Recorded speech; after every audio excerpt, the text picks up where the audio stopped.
The Red Wings have been eliminated from the playoffs. This came after a tough loss from the struggling and playoff missing Devils. In a game they needed to win, the Wings just came up short. After making the playoffs 25 seasons in a row, the Red Wings are about to miss their 10th in a row since then. Even though I grew up in Chicago, this team has always been so cool to me. Guys like Zetterberg, Datsuk, and Nicholas Kronwall were some of my favorite guys growing up. And this new core with Larkin, Seider, and DeBrincat is super likable. I definitely see more fans rooting for them rather than against them. But this game didn't go their way. Things started off fine with the Red Wings scoring the first goal of this game. I would say the Wings dominated the beginning, getting the first 10 shots of the game, leading up to Justin Falk getting the first goal of the game. We talked about his great game against Columbus, and he kept it up here. Falk seems like a great addition from Yzerman to this team. Less than a minute later, Jack Hughes scores on the Devils' first shot of the game, and the energy just completely drains out of the building, and even the commentary. It was so horrible because the feeling was just all too familiar to these fans. I was stressed just watching it, and the vibe just felt scared. I can't even explain it exactly, but there's just such a nervousness to this game. Red Wings were the first in the Atlantic at one point, and now they're tied with one of the bottom 16 teams in the league in a must-win situation. And it just seemed like New Jersey kept getting chances. Detroit was just gripping their sticks too tight.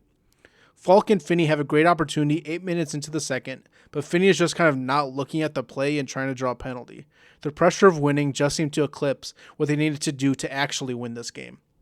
A few players then got tied up at the Devils' blue line, and Kampf was able to send it past to Perron, who snipes it again. This Falk and Perron trade was not even like a top-level trade at the deadline, but these two seem like the only guys who are pushing for the win. The overall question of this video is, what do they do next? And I don't think Yzerman is the problem. I mean, look at this team. They have the talent to smoke the Devils, especially with Jake Allen in net. Then, before the second period even ends, Bratt throws something from the point that goes in. At this point, the Devils have 19 shots compared to the Red Wings' 18.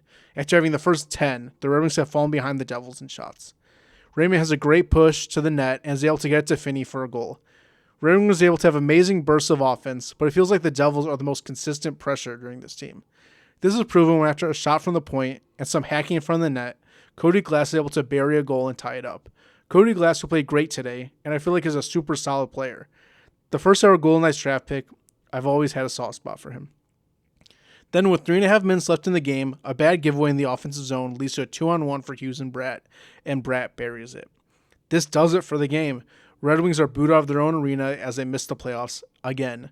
This is one of the most difficult teams to deal with in the league. I would love to know in the comments what you all think the next course of action for this team is. Whether it's a coaching change or certain players you think the team needs to move on from. Thanks again for watching, Jack Vision. Like if you enjoyed, subscribe to support me in this channel. Thank you so much, and I'll see you next time.